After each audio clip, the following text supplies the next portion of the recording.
Sayın Cumhurbaşkanım, projenin başından beri ekip arkadaşlarıyla birlikte büyük gayret gösterdi kendileri. Aynı zamanda Akıncı'ya milletimizin asil ruhunu aşılayan çalışmaları yürüttü.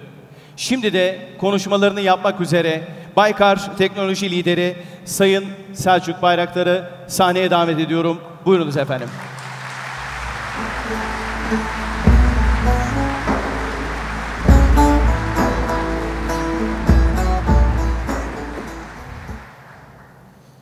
Sayın Cumhurbaşkanım, kıymetli misafirlerimiz ve bugün mezun olacak çok değerli kursiyerlerimiz, Bayraktar Akıncı teslimat ve mezuniyet törenine hoş geldiniz, şeref verdiniz.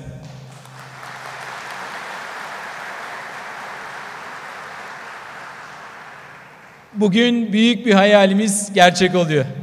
Bizim için oldukça duygusal, bir o kadar da gururlu bir gün. Ekipçe üzerine titrediğimiz Akıncı'yı eline kına yakılmış bir evlat gibi askere uğurluyoruz.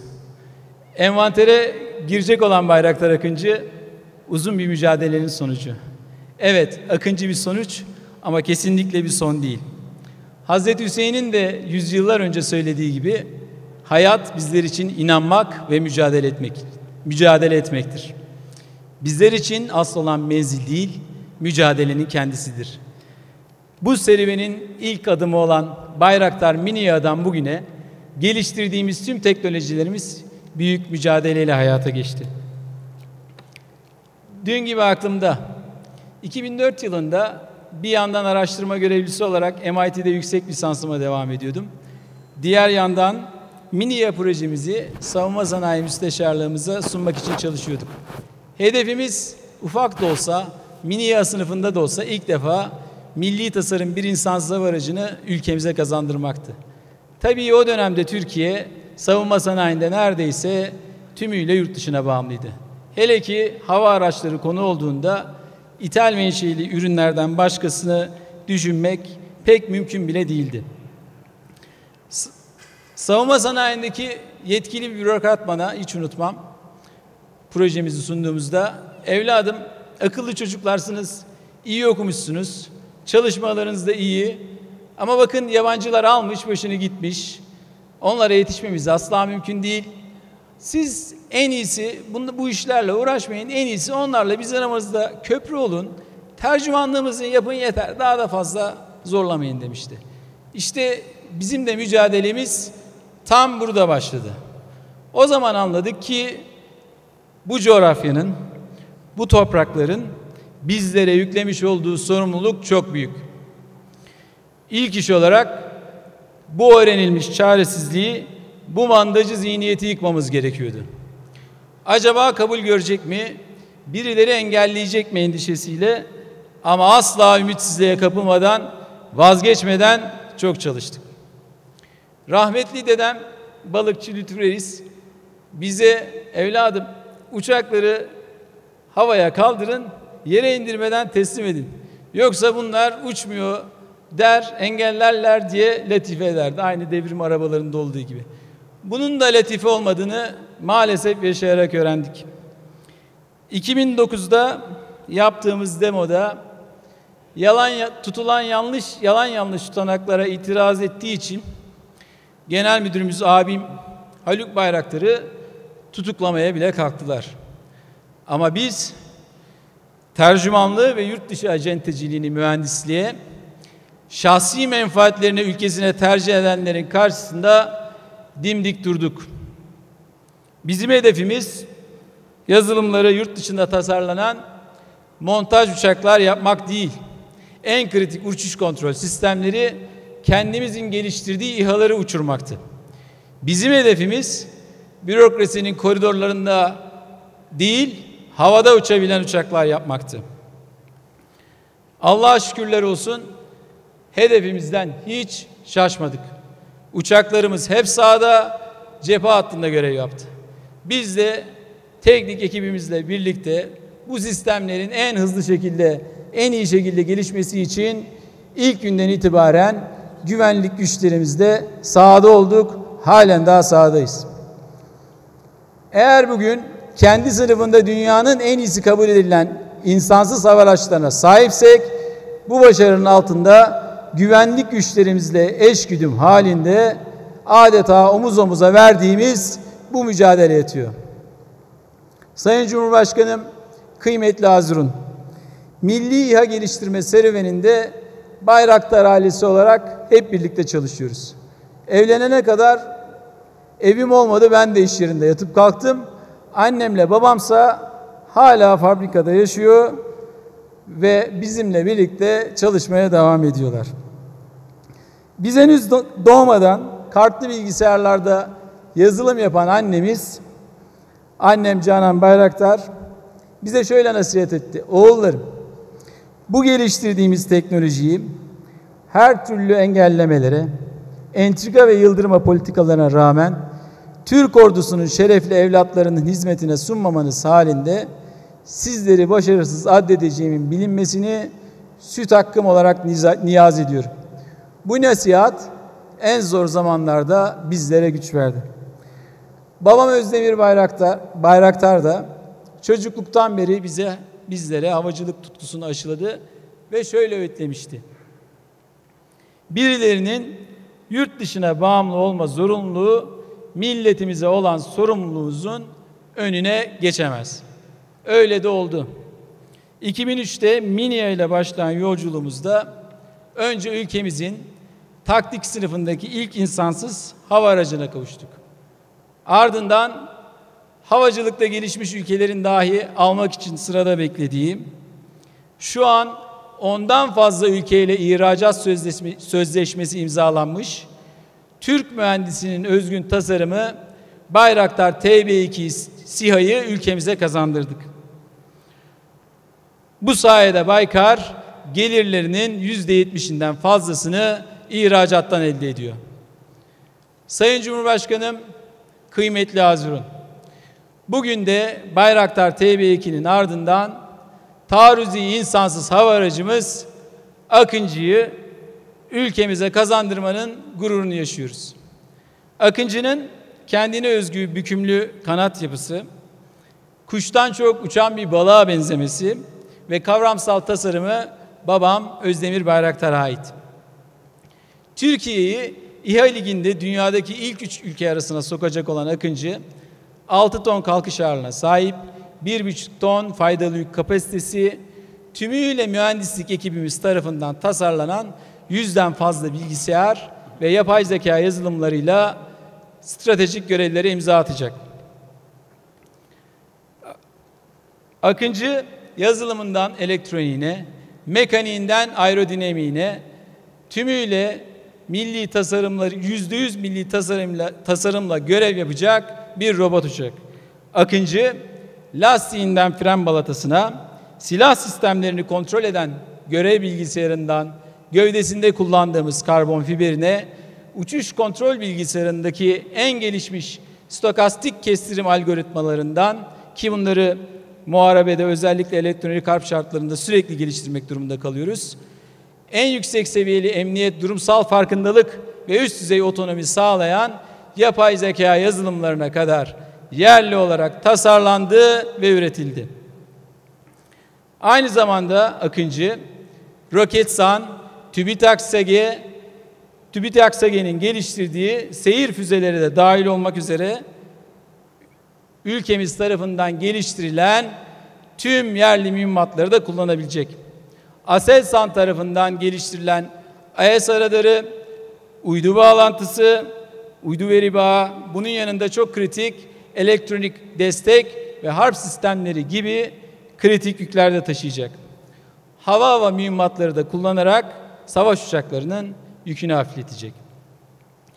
Bu vesileyle bir mühendis olarak TÜBİTAK, Aselsan, Roketsan ve alt sistemlerle birlikte çalıştığımız tüm yerli firmalara verdikleri bu destek için de ayrıca teşekkür ederim. Bizler Akıncı'ya baktığımızda onu sadece yüksek teknoloji harikası bir İHA olarak görmüyoruz.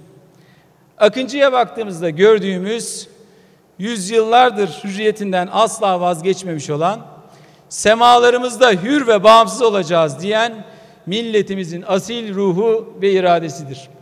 Onun için Akıncı'dan beklentimiz çok büyük.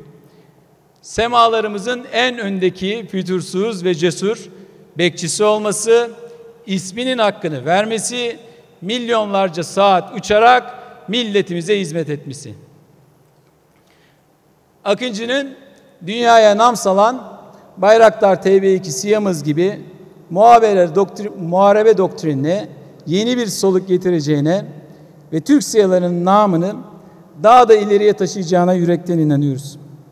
Akıncı'dan elde ettiğimiz tecrübelerle yine muharebede bir devrim olacak, kısa pistli uçak gemilerine kalkış ve iniş yapacak Bayraktar TB3 ve insansız savaş uçağı projelerimizde hızlı bir şekilde yürütüyoruz.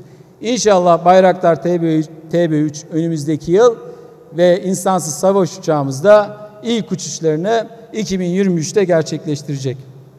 Sayın Cumhurbaşkanım, Akıncı ve savunma sanayindeki benzer projelerin bu noktaya gelmesi, 2000'lerin başından bu yana liderlik ettiğiniz millileşme vizyonu sayesinde. O dönemde distribütörler ve önemli bir kısmı montaj tesislerinden olan savunma sanayimiz bugün %15'lerden %70'lerin üzerinde bir yerlilik oranına ulaşmış durumda. Sizin ortaya koyduğunuz millileşme vizyonunu bizler de geliştirdiğimiz teknolojilerle destekliyoruz. Adına milli teknoloji hamlesi dediğimiz bu anlayış aynı zamanda dünyayı çıkarlarına göre şekillendirmeye çalışan tekellere de güçlü bir itiraz ve karşı duruştur. Bundan dolayı liderliğinizde başta size olmak üzere en alttan en üstüne kadar bu çalışmalara destek veren tüm devlet görevlilerine şükranlarımı sunuyorum. Akıncı el birliğiyle çalışarak ve sizlerin desteği sayesinde bugünlere ulaştı. Evet, bugün teknoloji geliştirmeyi amaçlayan projeler ve girişimler devletimiz tarafından ciddi anlamda destekleniyor. Ancak anlık bir gevşeme dahi tüm bu işlerin önünü geçmişte olduğu gibi kesilmesine ve akamete uğramasına yol açabilir. Devrim arabalarının merhum Nuri Demirağ ve Veci Yurkuş'un yaşadıkları hafızalarımızda hala taze. El birliğiyle yendiğimiz makus talihimizi tekrar geriye döndürmelerine asla izin veremeyiz. Ergenekon'da dağ eritmeyi, 1453'te gemileri karadan yürütmeyi başarmış milletimizle tam bağımsızlığımız için bir kez daha büyük hedefleri hayata geçirmek zorundayız. Bu vesileyle sizin huzurunuzda milli teknoloji hamlesine gönül vermiş genç kardeşlerime de seslenmek istiyorum. Sevgili genç kardeşlerim, bir mücadele veriyorsanız keskin bir zekaya sahip olmanız, en iyi donanımlarla donatılmış olmanız asla yeterli değil. Cesur bir yüreğiniz, güçlü bir bileğiniz olacak. Mücadele etmeyi bilmeli, hak bildiğiniz yoldan dönmeden doğrular için savaşmaya devam etmelisiniz. İnanın, akıl ve ahlakı bir arada tutarak mücadele ettiğinizde Allah'ın izniyle karşınızda hiçbir beşeri güç duramaz. 2005'te yaptığımız Bayraktar Mineo demosunda da ifade etmiştim. O günden bu yana inancım hiç değişmedi. Yine aynı şekilde bir kez daha altını çizerek tarihe not düşmek istiyorum. Ülkemizin bu alanda önü kesilmezse ve bu alandaki çalışmalar aynı kararlılıkla devam ederse Türkiye bu teknolojide dünyanın bir numaralı ülkesi olur.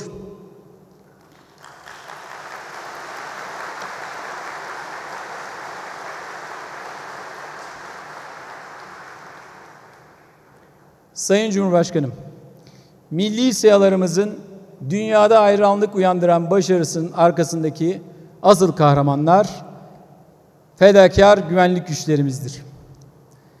Onların bu teknolojiyi operasyonel olarak dünyada en ileri düzeyde kullanması sayesinde dünyanın imrendiği başarılara ülkemiz imza atıyor. Bu vesileyle Akıncı'yı kullanacak ilk personeller olan ve eğitimlerini başarıyla tamamlayan kursiyerlerimizi, dereceye giren arkadaşlarımızı sizlerin huzurunda tebrik ediyorum. Havacılıkta akamete uğratılmış serüvenimizin yeniden doğuşunun hikayesi olan Akıncı artık sizlere emanet. Sizlerin huzurunda tüm çalışma arkadaşlarıma gösterdikleri gayret, azim ve olağanüstü çaba için bir kez daha teşekkür ediyorum. Tüm bunları iradesiyle mümkün kılan, dualarıyla destek olan, semalarımızda hür ve bağımsız olacağım diyen aziz milletimize de bir kez daha minnet ve şükranlarımı sunuyorum. Milli teknoloji hamlesinin neferleri olarak Akıncı gibi bir eserde çalışma imkanı sunan Yüce Rabbimize şükürler olsun. Sözlerime büyük edebiyatçımız Yahya Kemal'in Akıncı'nın ruhunu en iyi anlattığını düşündüğüm dizeleriyle son vermek istiyorum. Bir gün yine dolu dizgin atlarımızla yerden 7 kat arşa kanatlandık o hızla. Cennette bugün gülleri açmış görürüz de hala o kızıl hatıra gitmez gözümüzde. 1000 atlı akınlarda çocuklar gibi şendik. 1000 atlı o gün dev gibi bir orduyu yendik.